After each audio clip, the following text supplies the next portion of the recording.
علیکم ورحمۃ اللہ وبرکاتہ۔ امید ہے کہ آپ سب خیریت سے ہوں گے۔ تو چلیں آج ہم دنیا کے سب سے پہلے انسان کا قصہ سنتے ہیں۔ آپ سب نے دنیا کے سب سے پہلے انسان کا قصہ تو سن رکھا ہوگا، تو چلیں اسے دہرا لیتے ہیں۔ اللہ تعالیٰ نے فرشتوں کو حکم دیا کہ میں زمین میں ایک خلیفہ بنانے والا ہوں۔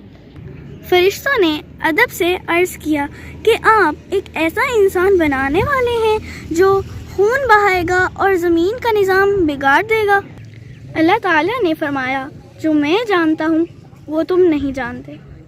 اپنے فیصلے کا اعلان کر کے اللہ تعالیٰ نے انسان کو پیدا فرمایا۔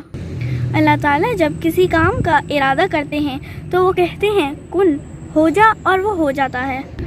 اللہ تعالیٰ نے انسان کو پانی سے گوندی ہوئی مٹی سے پیدا کیا۔ گوندی ہوئی مٹی مٹکے کے ٹھیکری کی طرح پکی ہو گئی، وہ کھنکھنانے اور آواز دینے لگی۔ پھر اللہ تعالیٰ نے مٹی کے جسم میں روح پھونک دی۔ روح پھونکتے ہی مٹی کا جسم ہڈیوں، گوشت اور پھٹوں والا انسان بن گیا۔ اللہ تعالیٰ نے انسان کو علم، عقل، ارادہ اور سمجھ بوجھ دی۔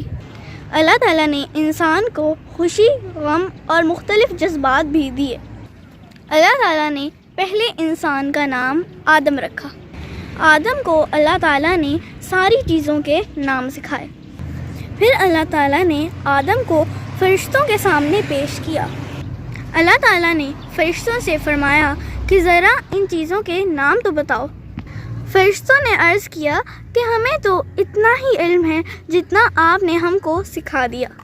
حقیقت میں جاننے والا اور سننے والا اللہ تعالیٰ کے سوا کوئی نہیں ہے۔ پیارے دوستوں، فرشتوں کو صرف ان کی ڈیوٹی کے بارے میں ہی پتہ ہے جو ان کو اللہ تعالیٰ نے سکھا دیے، جبکہ اللہ تعالیٰ نے انسان کو زیادہ چیزوں کا علم دیا ہے۔ اللہ تعالیٰ نے فرشتوں کو سکھایا کہ جس انسان کو میں زمین پر خلیفہ بنانے والا ہوں اس کو میں نے علم بھی دیا اور اختیار بھی دیا۔ پیارے دوستوں، اس کے بعد اللہ تعالیٰ نے فرشتوں کو حکم دیا کہ تعظیم کے ساتھ جھک جائیں۔ سب فرشتے جھک گئے، لیکن ابلیس نے انکار کیا۔ ابلیس غرور اور تکبر میں پڑ گیا، وہ اللہ تعالیٰ کا نافرمان ہو گیا۔ اللہ تعالیٰ ابلیس کی نافرمانی پر بہت غضبناک ہوئے اور اس سے جواب طلب کیا۔ ابلیس نے اپنی نافرمانی پر شرمندہ ہونے کے بجائے ڈٹائی سے بولا کہ میں اس سے بہتر ہوں، آپ نے مجھے آگ سے بنایا ہے اور اسے مٹی سے۔ اللہ تعالیٰ نے فرمایا کہ اچھا تو مردود ہے، نکل جا یہاں سے، جزا کے دن تک تجھ پر لعنت ہو۔ ابلیس نے کہا کہ مجھے اس روز تک مہلت دیں جس دن سب انسانوں کو اٹھایا جائے گا۔ پیارے دوستوں، کیا آپ جانتے ہیں کہ ابلیس نے مہلت کیوں مانگی؟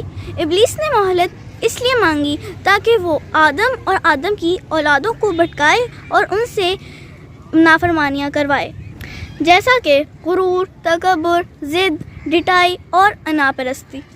ابلیس یہ جانتا تھا کہ اللہ کے خالص بندے اس کے بہکاوے میں نہیں آئیں گے۔ اللہ تعالیٰ نے فرمایا، میرے مخلص بندے، ان پر تیرا بس نہیں چلے گا۔ تیرا بس صرف ان لوگوں پر چلے گا جو تیرے بہکاوے میں آ جائیں اور نافرمانیاں کریں۔ جو بہکاوے والے ہوں گے ان پر جہنم کی وعید ہے۔ تو دوستوں، یہ قصہ ابھی ختم نہیں ہوا، لیکن انشاءاللہ اس کا اگلا پارٹ ہم کل دیکھیں گے۔ تب تک کے لیے اللہ حافظ۔